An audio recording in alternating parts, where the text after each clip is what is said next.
Welcome to I dream media. So జనరల్గా medicines దేనికోసం వేసుకున్నా కానీ సైడ్ ఎఫెక్ట్స్ మాత్రం ఖచ్చితంగా ఉంటాయని చెప్తుంటారు.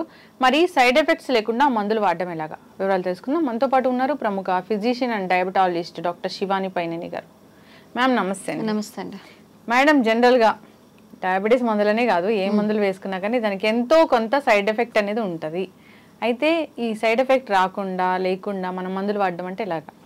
ఫస్ట్ థింగ్, సైడ్ ఎఫెక్ట్స్ అంటే మనం రెగ్యులర్గా వాడే యాంటీబయాటిక్స్ కావచ్చు, డయాబెటిక్ మెడికేషన్ కావచ్చు, బీపీ మెడికేషన్, కొలెస్ట్రాల్, వీటన్నిటికీ మేజర్ సైడ్ ఎఫెక్ట్స్ అంటూ ఏమీ ఉండవు. ఫస్ట్ చెప్పాలి అని అంటే కొన్నిటికి ఫర్ ఎగ్జాంపుల్ యాంటీబయాటిక్స్, అది కూడా అన్ని యాంటీబయాటిక్స్కి ఉండదు. కొన్ని యాంటీబయాటిక్స్కి స్టమక్ అప్సెట్ అవ్వడం, ఎసిడిటీ రావడము, కడుపు ఉబ్బరం అనిపించడం ఇలాంటివి ఉంటాయి.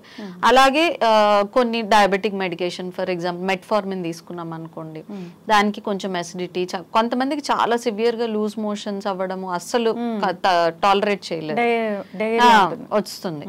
అలాంటి వాళ్ళలో ఇంకా మనం మెడికేషన్ అనేది ఇవ్వం యూజువల్గా.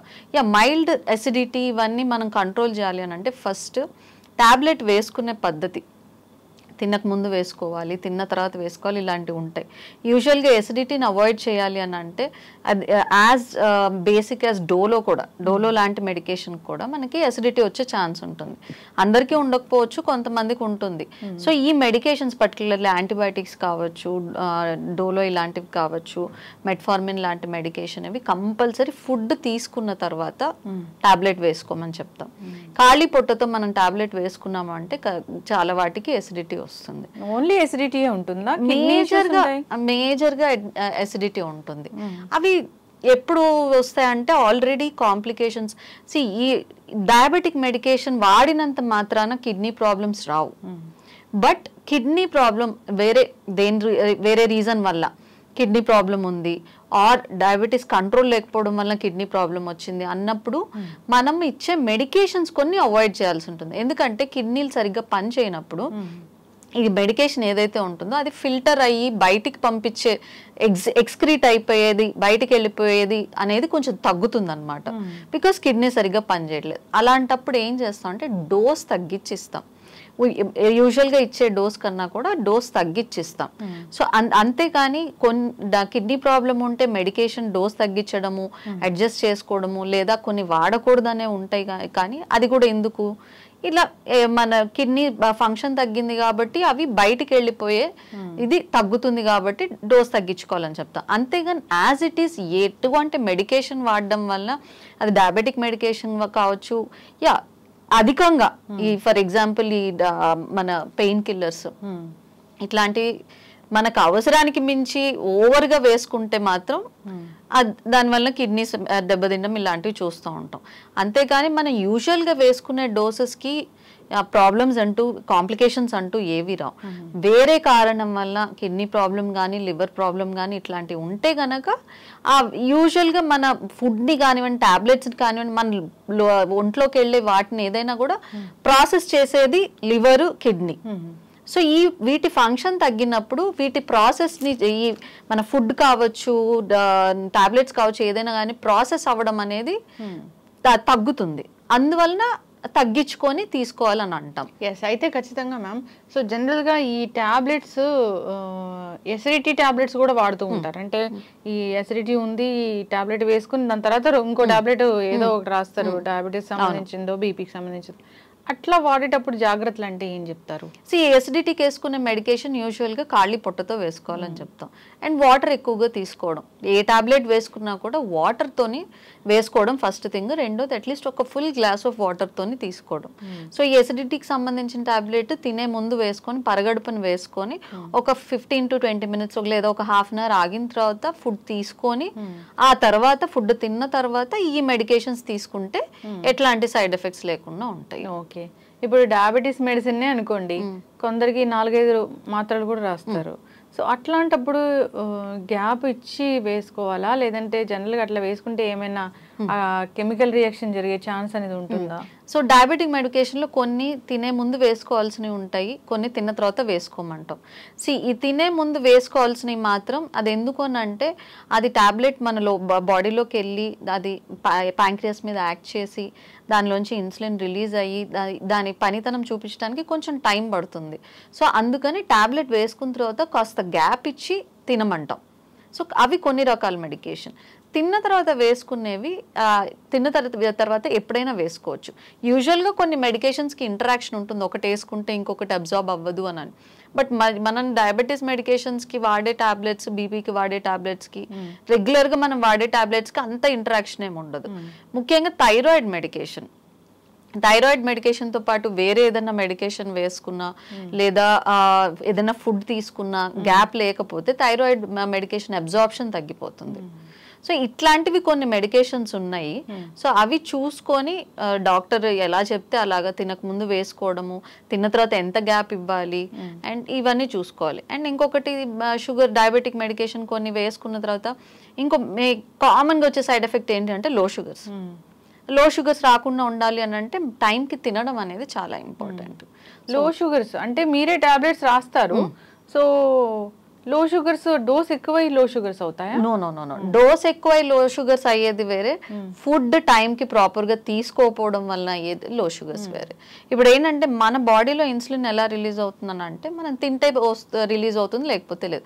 బట్ మనం ఒకసారి టాబ్లెట్ ఇచ్చాము అని అనుకుంటే అంటే దాని పని అది చేసేస్తుంది. అట్లాంటప్పుడు మనం తినడం మిస్ చేసామని అంటే షుగర్ డౌన్ అయిపోతుంది. సో అందుకని కంపల్సరీ టైంకి ఫుడ్ తీసుకోవడం అనేది చాలా ఇంపార్టెంట్. ఎందుకు మ్యామ్ జనరల్గా ఒక 2 టాబ్లెట్స్ రాస్తారు డయాబెటీస్ సంబంధించి, అయితే వాటిని వేసుకుని మానిటర్ చేసుకుంటూ ఉండాలి, చాక్లెట్స్ జేబులో పెట్టుకోవాలని చెప్తారు, అంటే దీనికోసమేనా? నో, అదే చెప్పాను. మెయిన్ ఏంటంటే చాక్లెట్స్ కన్నా కూడా ఇప్పుడు మనకి గ్లూకోజ్ టాబ్లెట్స్ లాగా వస్తాయి, ఇవి ఉంచుకోమని చెప్పి. చాక్లెట్ కానీ స్వీట్ కానీ ఇవేమన్నా తింటే ఇమీడియట్ గా లో షుగర్ నుంచి రిలీఫ్ రాదు. ఇవి ఎందుకు ఉంచుకోమంటా అంటే ఎస్పెషల్లీ రెగ్యులర్ గా టెస్ట్ చేసుకోలేని వాళ్ళు మామూలుగా 3 monthsకి ఒకసారి HbA1c చేయించుకొని టాబ్లెట్స్ మెడికేషన్ అది అడ్జస్ట్ చేసుకోమని చెప్తాము. చాలా మంది ఏంటి సంవత్సరం అయినా కూడా అవే మందులు వాడుతూ ఉంటారు. అండ్ బయట తిరిగే వాళ్ళు, ట్రావెల్ చేసే వాళ్ళకి ఏమవుతుందంటే టైంకి ఫుడ్ తినకపోవడం కానివ్వండి ఇట్లాంటివి జరుగుతూ ఉంటాయి. అలాంటప్పుడు దగ్గర షుగర్ కానివ్వండి, గ్లూకోజ్ ప్యాకెట్స్ కానివ్వండి ఇట్లాంటివి ఉంటే ఏదైనా లో షుగర్ అయిపోతే ఇమీడియట్గా తీసుకుంటే లో షుగర్లో నుంచి బయటికి రావచ్చు. మెడికేషన్ టైంకి తీసేసుకుంటారు కానీ ఫుడ్ ఇంటేక్ ఉండదు, అట్లాంటప్పుడు లో షుగర్ అవుతుంది. సో ఒక్కొక్కసారి ఏమవుతుంది అని అంటే మెడికేషన్ డోస్ ఎక్కువ అవడం వల్ల కూడా అవుతుంది, బట్ అది చాలా రేర్గా అవుతుంది. ఎందుకంటే మనం HbA1cని బట్టే మెడికేషన్ ఇస్తాము, బట్ ఆ మెడికేషన్ ఎన్ని రోజులు వాడుతున్నారు వాళ్ళు మళ్ళీ ఒక్కోసారి ఏమవుతుందంటే HbA1c ఎక్కువ ఉన్నప్పుడు మనం for certain period of time 1 week 10 days ఒక సర్టన్ డోస్ ఆఫ్ మెడికేషన్ ఇస్తాం. ఆ తర్వాత చెక్ చేసి మానిటర్ చేసి తర్వాత అంత అవసరం ఉండకపోవచ్చు మెడికేషన్. సో డాక్టర్ చెప్పిన టైంకి డాక్టర్ దగ్గరికి వెళ్ళి టెస్ట్ చేయించుకొని డోస్ అడ్జస్ట్ చేయించుకుంటే గనక డోస్ ఎక్కువ అవడం వలన షుగర్ డౌన్ అవడం అనేది జరగదు. టైంకి తినకపోవడం వల్లనే షుగర్ డౌన్ అయ్యేది అనేది జరుగుతుంది. ఖచ్చితంగా డాక్టర్ గారు చాలా చక్కగా చెప్పారండి. జనరల్గా టాబ్లెట్స్ వేసుకోవాలంటే ఫుడ్ తీసుకొని తర్వాత టాబ్లెట్స్ అనేది వేసుకుంటే సైడ్ ఎఫెక్ట్స్ అనేది అసిడిటీ ఇట్లాంటివి సైడ్ ఎఫెక్ట్స్ తక్కువగా ఉంటాయి. పెయిన్ కిల్లర్స్ కిడ్నీల మీద ప్రభావం చూపిస్తాయని చాలా మంది చెప్తారు. మనం యూజువల్ గా వేసుకునే డోసెస్ కి అది ఏమీ ఉండదు. ఓవర్ గా వాడే వాళ్ళకైతే వద్దని అది అవుతుంది, కానీ యూజువల్ గా మనం రెగ్యులర్ గా మనం ఎప్పుడేస్తాం పెయిన్ కిల్లర్ అంత ఎక్కువేం వేసుకోము కదా. సో మనం వారానికి ఒకటో 10 రోజులకు ఒకటో నెలకు ఒకటో అట్లా వేసుకుంటాం, దానివల్ల ఇబ్బంది ఉండదు. ఓవర్ గా వాడే వాళ్ళలోనే ఇబ్బంది అవుతుంది. ఖచ్చితంగా డాక్టర్ గారు చాలా చక్కగా చెప్పారండి. సో మందులు వేసుకునేటప్పుడు ఏదైనా డాక్టర్ ప్రిస్క్రైబ్ చేస్తే ప్రిస్క్రైబ్ చేసినట్లుగానే వేసుకోవాలి. సో అలా కాదు మేము డోసులు తగ్గించుకుంటాము, హాఫ్ టాబ్లెట్ వేసుకుంటాము, అలా అసలు చేయకూడదు. అదే ప్రాబ్లం అక్కడే వస్తుంది. లో షుగర్స్ అయిపోతుందని చెప్పి వాళ్ళంతటి వాళ్ళే టాబ్లెట్ ఆపేయడము, హాఫ్ చేయడము ఏదో ఒకటి చేస్తారు. తీరా HbA1c చేస్తేమో 9, 10, 11 ఉంటుంది. ఎందుకు అని అంటే లో షుగర్స్ అవుతున్నాయి. లో షుగర్స్ ఎందుకు అవుతున్నాయి? టాబ్లెట్ తీసుకొని తినకపోవడం వల్ల అవుతుంది, డోస్ ఎక్కువ అవడం వల్ల కాదు. అంతేకాదు డాక్టర్స్ చెప్తారు ఒక 3 days ఆఫ్ మెడికేషన్ యాంటీబయాటిక్స్ అని అంటే ఒక టాబ్లెట్ వేసుకునే వాళ్ళని కొంచెం ఫీవర్ కంట్రోల్ అవ్వగానే ఒకటి వేసేసుకుని ఇంకా అంతే. దాంతో యాంటీబయాటిక్స్ తో ఇది ఒక ప్రాబ్లం.